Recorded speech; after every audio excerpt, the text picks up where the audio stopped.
assume the position.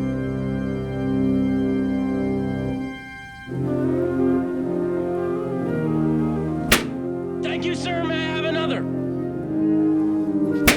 Thank you, sir. May I have another? Thank you, sir. May I have another?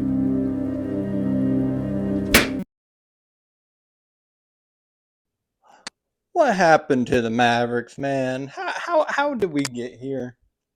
A year ago from now, we were the dark horse. We were the fun team to watch. We were Lob City, you know. But now we barely can get 6 players to warm up for games. Our general manager is begging the NBA for exceptions to rules or they're going to have to forfeit games. How? It's pathetic. With 6 people playing the game, if 2 people foul out, we're literally playing a hockey game with a power play going on. We might as well just get the Dallas Stars out there on the hardwood. It's the same stadium doing both teams. Might as well. Maybe they can show us a thing or two about power play positions. Because ever since that Luka trade, I feel like I've been watching a Final Destination movie. We got ever since that trade, I'm gonna put up all the injuries in a timeline, and it's like every game I watch, there's a new injury happening, and it's terrible. It's a horror movie out there. As a Mavericks fan, I'm calling it now. We're cursed. Nico put a generational curse on us. This will go down as one of the biggest curses in sports history. This is going to beat the Great Bambino curse for the Boston Red Sox with their 86 year World Series drought. It's going to be on par with the Billy Goat curse for the Chicago Cubs, causing their 108 year World Series drought. This is not good. And none of this would have happened if Nico never traded Luka, which was a dog shit trade in the first place. So how did we get here in the first place? How did we get Luka? How did we get Kyrie and everybody in between? How did we even get Luka to fumble? Well, by the time 2018 rolled around, the Dallas Mavericks were not what they used to be. The Mavericks were a shriveled up shell of their 2011 Dirk Nowitzki's finals run to defeat LeBron, Wade, and Bosh in the finals. Let's see, we got Westbrook, KD, and Harden on the Thunder, and he also beat, I think, Kobe, Shaq, and Gasol Lakers. That ring was heavy.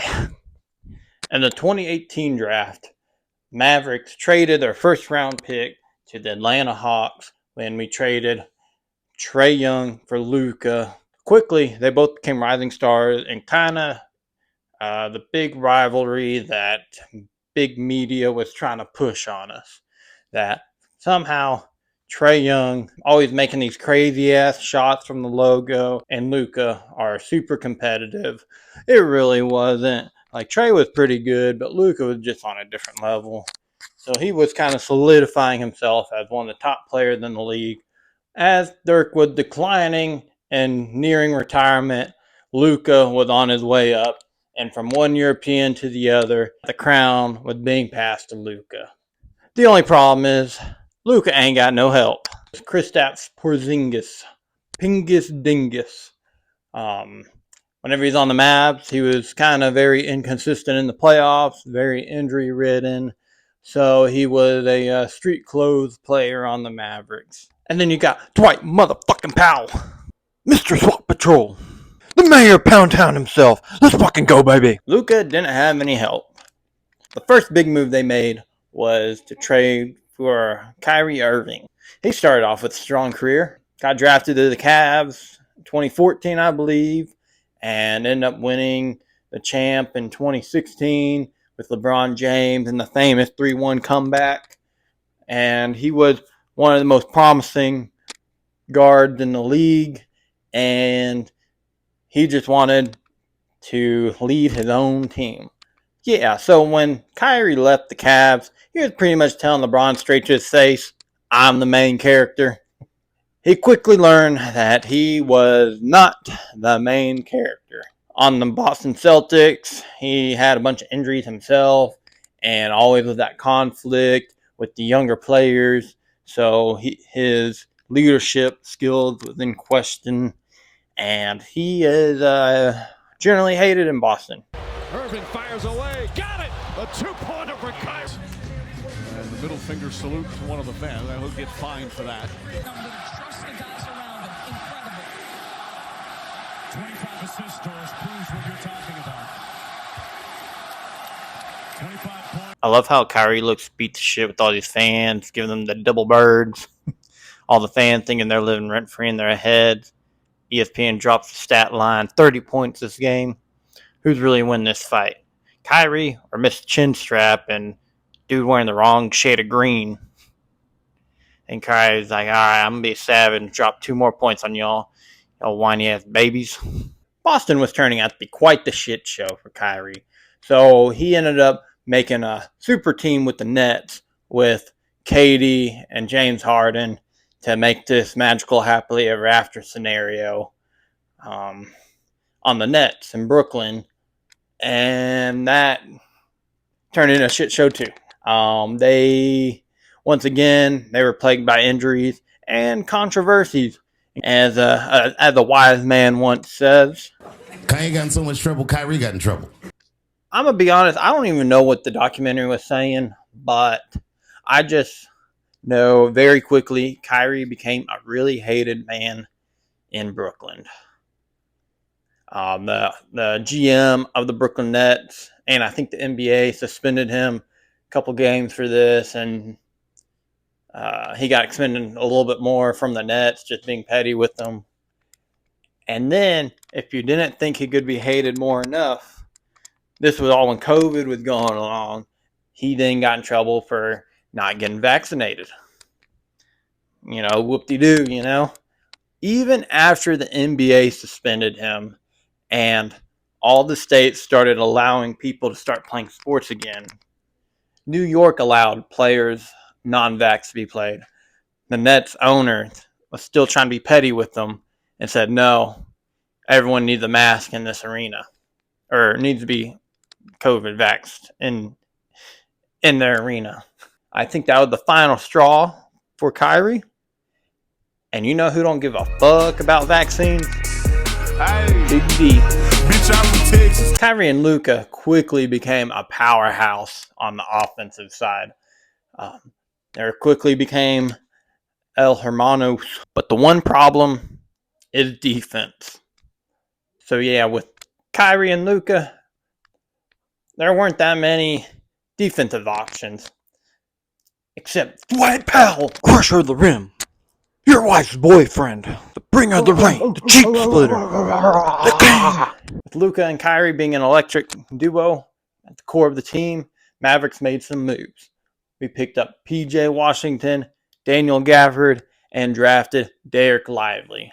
This was a strong team, and they ran really far into the playoffs and made it all the way to the conference finals and lost terribly to the Celtics. The banged up Mavs just couldn't hang. Luka probably working on one leg. Everyone was falling apart. It was a shit show. They were the team to be for next season. And to make things better, over the offseason, we acquired Klay Thompson with the youngest, brightest star in the league and a whole roster of great support role players for him to use at his disposal. It happened. The trade. So the trade, it happened. I was thrown by surprise. I felt betrayed. My mom was actually crying on the phone. And I feel like Mavericks fans talk about this day like how you see New Yorkers talk about 9/11.